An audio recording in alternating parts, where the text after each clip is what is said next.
Hello student, আশা করি তোমরা ভালো আছো। আমিও ভালো আছি। চলে এলাম তোমাদের উচ্চ মাধ্যমিক ছাত্রছাত্রীদের জন্য আরো একটি নতুন ভিডিও নিয়ে।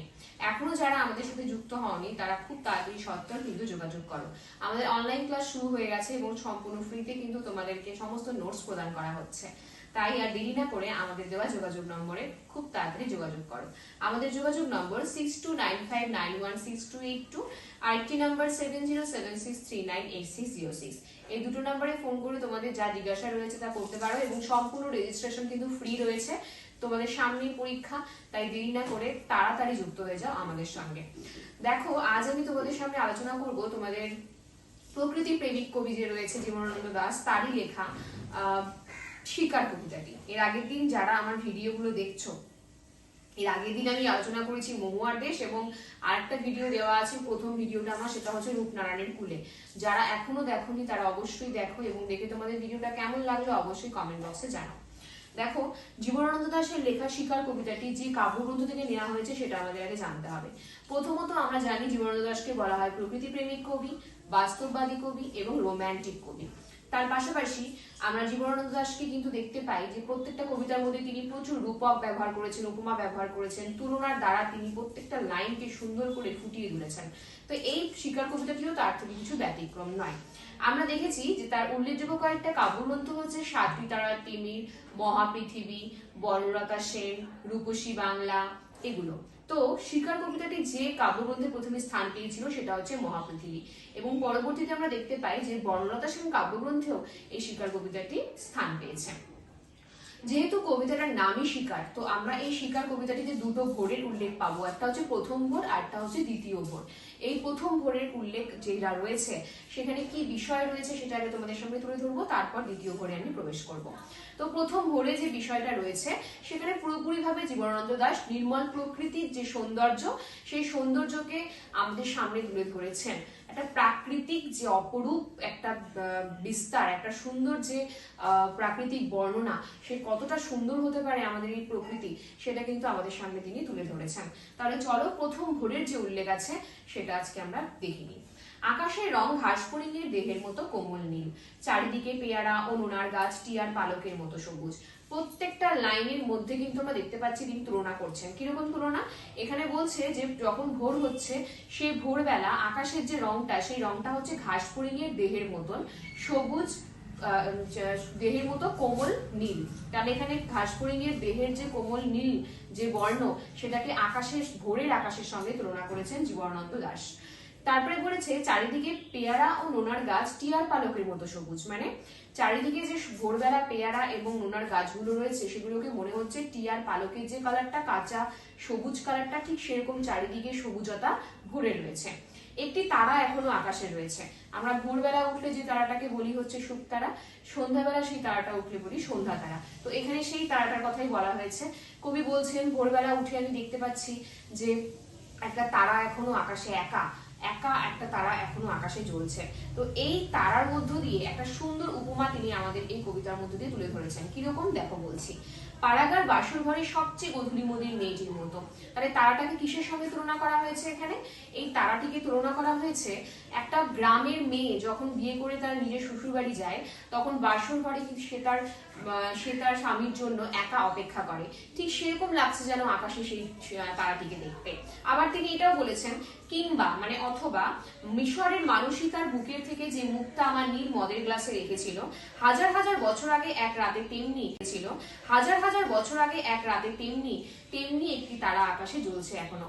তাহলে এই তারাটিকে কবি তুলনা করলেন প্রথমে একটা গ্রামের গধূলি মদির মেয়ের সাথে, বধূর সাথে। আবার তুলনা করলেন মিশরের কোনো মেয়ে, মিশরের কোনো মানুষই বা কবিরই কোনো প্রিয়জন তার নীল মদের গ্লাসে তার মানে গলা থেকে একটা মুক্ত যে মালা হয়, সে একটা মুক্ত যখন ফেলে দেয় নীল মদের গ্লাসে, তখন সেটা যে চকচক, তার যে মানে উজ্জ্বলতা, তার যে দীপ্তি, তার যে প্রভা, সেই জিনিসটাই যেন আকাশে ওই তারাটার মধ্যে যেন দেখে মনে হচ্ছে যেন সেটা। তাহলে এই তারাটিকে কবি দুটো জিনিসের সঙ্গে তুলনা করেছেন। আমরা দেখতে পেলাম প্রথমে গধূলি মদির মেয়েটির মতো বাসর ঘরে যে একা বসে আছে স্বামীর জন্য, এবং আর একজন হচ্ছে মিশরের সেই মানুষের সঙ্গে তিনি তুলনা করেছেন। হিমের রাতে শরীরকে ওম রাখার জন্য দেশওয়ালিরা সারা রাত মাঠে আগুন জ্বেলেছে, মোরগ ফুলের মতো লাল আগুন। দেখো, হিমের রাতে শীতের রাত, তার মানে এই কবিতাতে আমরা বুঝতেই পারছি কোন সময়ের কথা বলা হচ্ছে, শীতকালের কথা বলা হচ্ছে। শীতকালে আমাদের দেশওয়ালিরা অর্থাৎ একদল আদিবাসীর কথা এখানে বলা হয়েছে। একদল আদিবাসী শরীরকে রাখার জন্য অর্থাৎ গরম রাখার জন্য তারা কিন্তু এই ভোরবেলায় মাঠে আগুন জ্বালিয়েছিল এবং সারা রাত সেই আগুনটা জ্বলেছে। যেই আগুনটা রাত্রেবেলা দেখে মনে হয়েছিল মোরগ ফুলের মতন লাল আগুন। তাহলে আগুনটাকে এখানে কিসের সঙ্গে তুলনা করা হলো? মোরগ ফুলের যে লাল বর্ণ রয়েছে সেই বর্ণের সঙ্গে আগুনের রংটাকে তুলনা করা হলো। সেই আগুনটা কিন্তু রাত্রে একরকম ছিল, ভোরবেলা কিন্তু আর একটা অন্য রঙে পরিণত হয়েছে, সেটা আমরা এখন জানবো। শুকনো অসত্য পাতা দুমড়ে এখনো আগুন জ্বলছে তাদের। তাহলে তারা সারাটা রাত কোন পাতা দিয়ে আগুন জ্বালিয়েছে? এই আদিবাসীরা, এই যে একদল আদিবাসী শরীরকে গরম রাখার জন্য তারা কিন্তু দেখতে পাই যে শুকনো যে অসত্য পাতাগুলো রয়েছে সেই পাতাগুলো দিয়ে তারা সারা রাত আগুন জ্বালিয়েছে নিজের শরীরকে গরম রাখার জন্য। কিন্তু যখন ভোর হয়ে গেছে, সেই ভোরবেলা সূর্যের আলোয়, যখন সূর্য উঠে গেছে, সেই সূর্যের আলোয় কিন্তু সেই যে মোরগ ফুলের মতো লাল আগুন, সেই আগুনের রংটা কিন্তু ওই লাল বর্ণের সিঁদুরের মতো রং কিন্তু আর নেই। সেই রংটা এখন ধরা দিয়েছে কিরকম? সেই রংটা হয়ে গেছে এখন রোগা শালিকের হৃদয়ের বিবর্ণ ইচ্ছার মতো। সকালের আলোয় টলমল শিশিরে চারিদিকে বন ও আকাশ ময়ূরের সবুজ নীল ডানার মতো ঝিলমিল করছে। আর ঠিক এই ভোরবেলা, প্রথম ভোরের যে উল্লেখ করেছেন জীবনানন্দ দাশ, তিনি প্রথম ভোরের উল্লেখে বলেছেন যে সকালে যখন আলোয় চারিদিক টলমল করছে সূর্যের আলোয়, তখন বন ও আকাশ এতটাই সুন্দর লাগছে দেখতে, যেন মনে হচ্ছে ময়ূর যখন তার সবুজ আর নীল ডানা মেলে ধরে, নিজেকে সুন্দরভাবে প্রকৃতিতে মেলে ধরে, ঠিক যেমন তখন ঝিলমিল করে চারিদিকটা, ঠিক তেমনটাই চারিদিকে বন ও আকাশ যেন ঝিলমিল করছে। এই যে আমি তোমাদের সামনে তুলে ধরলাম, এটা কিন্তু সম্পূর্ণটাই হচ্ছে মানে প্রথম ভোরের সৌন্দর্যের বর্ণনা, অপরূপ সৌন্দর্যের একটা বর্ণনা তিনি দিয়েছেন, যে শীতের দিনে এই প্রথম ভোরের একটা বর্ণনা। এবার দ্বিতীয় ভোর, প্রথম ভোরে কিন্তু আমরা শিকারের কোনো নামকরণের প্রসঙ্গ পেলাম না, যে কেন এই কবিতাটার নাম শিকার দিয়েছে। দ্বিতীয় ভোর যখন আমরা পড়বো তখন আমরা বুঝতে পারবো যে কেন কবিতার নাম তিনি শিকার করেছেন। দ্বিতীয় ভোরে তিনি বলছেন যে সারা রাত চিতাবাঘিনীর হাত থেকে নিজেকে বাঁচিয়ে বাঁচিয়ে নক্ষত্রহীন মেহগনির মতো অন্ধকারে সুন্দরীর বন থেকে অর্জুনের বনে ঘুরে ঘুরে সুন্দর বাদামি হরিণ এই ভোরের জন্য অপেক্ষা করছিল।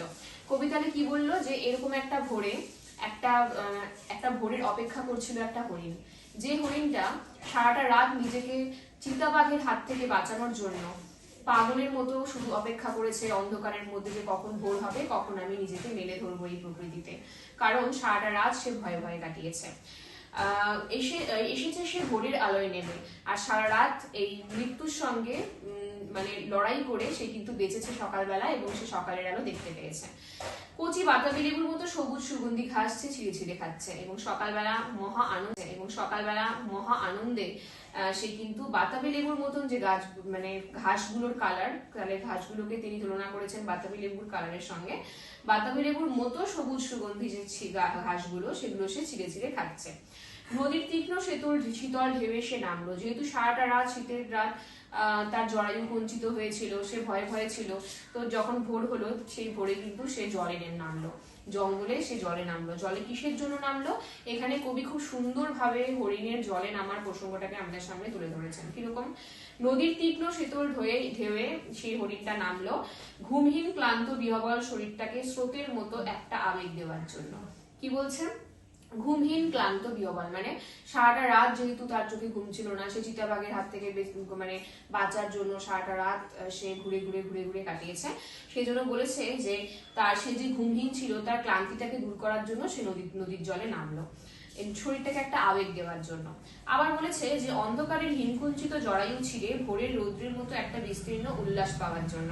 অর্থাৎ শীতে যে আমাদের জরায়ু কুঁচকে থাকে, সেই কুঁচকে যাওয়া জরায়ুকে সতেজ করার জন্য একটা মানে শরীরের মধ্যে একটা উল্লাস পাওয়ার জন্য সে জলে নেমেছিল স্নান করতে অথবা জল খেতে। এই নীল আকাশের নিচে সূর্যের সোনার বর্ষার মতো জেগে ওঠে সাহসে সাধে সৌন্দর্যে হরিণীর পর হরিণীকে চমক লাগিয়ে দেওয়ার জন্য। এখানে সম্পূর্ণভাবে একটা ভালোবাসা, একটা প্রেম, একটা রোমান্টিকতার আমরা বিষয় দেখতে পাচ্ছি। সেটা কিরকম হচ্ছে? দ্বিতীয় ভোরে যখন হরিণ বেঁচে গেছে সকালে, তখন সে যখন জলে নামছে, কবি বলছেন যে তার মনে হয়তো, তার হৃদয়ে হয়তো অনেক ভালোবাসা ও প্রেম ছিল। সে চাইছিল যে সকালবেলা সেই জলে নেমে নিজেকে সতেজ করবে এবং প্রত্যেকটা মানে জঙ্গলের যে মেয়ে হরিণীরা রয়েছে সেই মেয়ে হরিণীদেরকে সে তার সৌন্দর্যে মানে সৌন্দর্য দেখাতে চায় বা প্রেম নিবেদন করতে চায়, সেই কারণে সে জলে নেমেছিল। তাহলে এখানে কিন্তু আমরা দেখতে পাচ্ছি যে হরিণীর যে জলে নামার যে প্রসঙ্গটা সেটা কিন্তু তিনি খুব সুন্দরভাবে আমাদের সামনে তুলে ধরেছেন। হঠাৎ করে এমন সময় যখন হরিণটা জলে নামলো সেই সময় একটা অদ্ভুত শব্দ হলো। কিসের শব্দ সেটা চলো জেনে নিই। একটা অদ্ভুত শব্দ, নদীর জল মচকা ফুলের পাপড়ির মতো লাল হয়ে গেল। তাহলে এই যে মচকা ফুলের পাপড়ির মতো লাল, এখানে মচকা ফুলের যে পাপড়ির যে কালারটা সেটা হচ্ছে আমাদের রক্তের কালার, ঠিক আছে। তো এখানে দেখতে পাই যে আগুন জ্বললো আবার, উষ্ণ লাল হরিণের মাংস তৈরি হয়ে গেল। তাহলে এবার আমরা কিন্তু বুঝতে পারছি যে হরিণটা শিকার হয়ে গেছে। যেই হরিণটা সারা রাত নিজেকে বাঁচিয়ে নিয়ে বেড়ালো, নিজেকে রক্ষা করলো সকাল পর্যন্ত, সে কিন্তু সকালে উঠে মানুষের হাতে সে শিকার হলো। কোন মানুষগুলো? যারা সেই রাত্রেবেলা দেশওয়ালিরা অর্থাৎ আদিবাসীরা সেই হরিণকে হত্যা করলো। তো এখানে বলেছে যে নক্ষত্রের নিচে ঘাসের বিছানায় বসে অনেক পুরনো শিশির ভেজা গল্প, সিগারেটের ধোয়া, টেরি কাটা কয়েকটা মানুষের মাথা, এলোমেলো কয়েকটা বন্দুক, হিম, নিষ্পন্দ নিরপরাধ ঘুম। বলছে আগুন জ্বললো আবার। প্রথমবার আগুন জ্বলেছিল, এটা খুব ইম্পর্টেন্ট মনে রাখবে যে প্রথমবার আগুন জ্বলেছিল কেন? কারণ দেশওয়ালিরা নিজের শরীরকে গরম রাখার জন্য। দ্বিতীয়বার আগুন জ্বললো কেন? হরিণের উষ্ণ লাল মাংস তৈরি হওয়ার জন্য। আর এই রাত্রেবেলায় কিন্তু এই আদিবাসীরা হরিণের মাংস তৈরি করে, তাদের পাশে ছিল কিছু সিগারেট এবং ছিল হচ্ছে টেরিকাটা কিছু মানুষ, এবং তারা কিন্তু বিভিন্ন ধরনের গল্প গুজব করতে করতে সেই হরিণের যে মাংস রয়েছে সেটা ভক্ষণ করলো, এবং তাদের পাশে ছিল বন্দুক যেটা দিয়ে কিন্তু সেই হরিণকে শিকার করা হয়েছিল। আর এখানে সেই হরিণের যে ঘুম, অর্থাৎ সে যে চিরতরে ঘুমিয়ে গেল, তার এই ঘুমটাকে বলা হয়েছে নিষ্পন্দ নিরপরাধ। এবার তোমরা বলবে কেন নিষ্পন্দ নিরপরাধ বলা হলো? কারণ হরিণের যে মৃত্যু, সে যে অকালে ঘুমের কোলে যে সে ঢলে পড়লো বিনা কারণে, তার তো কোনো দোষ ছিল না, সেজন্য বলা হয়েছে নিরপরাধ, তার কোনো অপরাধ ছিল না। অপরাধটা আমাদের, যারা হচ্ছে আমরা বন্যপ্রাণী সংরক্ষণ করছি না বা ধ্বংস করছি, আমরা অরণ্য ধ্বংস করছি, অরণ্য থেকে আমরা যে পশুরা রয়েছে তাদেরকে কেড়ে নিচ্ছি শিকার করে, এই যে আমাদের দোষ, এই যে তারা আমাদের লোভ লালসার শিকার হচ্ছে, সেই কারণে কিন্তু এই কবিতার নাম রাখা হয়েছে শিকার, ঠিক আছে। আমার একটা কথা রয়েছে যে বন্যেরা বনে সুন্দর, শিশুরা মাতৃ করে, কিন্তু সেটা কিন্তু এখন হয় না। আমরা কিন্তু জঙ্গল কেটে ফেলছি, গাছপালা রাখছি না, এমনকি তাদের পশু পাখিদেরকে কেড়ে নিচ্ছি, জঙ্গল থেকে আমরা পশুদেরকে কেড়ে নিচ্ছি। তো আমরা হচ্ছে এতটাই মানে লোভ লালসার এখন মানে কবলে পড়ে গেছি যে তারা আমাদের হাত থেকে রক্ষা পায় না, ঠিক আছে। সেই কারণে আমরা দেখতে পাচ্ছি যে এখানে হরিণের মৃত্যুকে নিষ্পন্দ এবং নিরপরাধ বলা হয়েছে। তাহলে দেখো, প্রথম ভোরে আমরা পেলাম হচ্ছে প্রাকৃতিক অপরূপ সৌন্দর্য, ভোরের যে একটা সৌন্দর্য হয় সেটা, কিন্তু দ্বিতীয়ত আমরা দেখতে পাচ্ছি সেই ভোরের সৌন্দর্যটা বিনষ্ট হয়ে গেল শিকারের মধ্য দিয়ে। কে শিকার হলো? একটা সুন্দর হরিণ, সে কিন্তু শিকার হলো আমাদের হাতে। তাহলে আজ আমি তোমাদের সামনে আলোচনা করলাম শিকার কবিতাটি। অবশ্যই তোমাদের কেমন লাগলো কমেন্ট বক্সে জানাবে।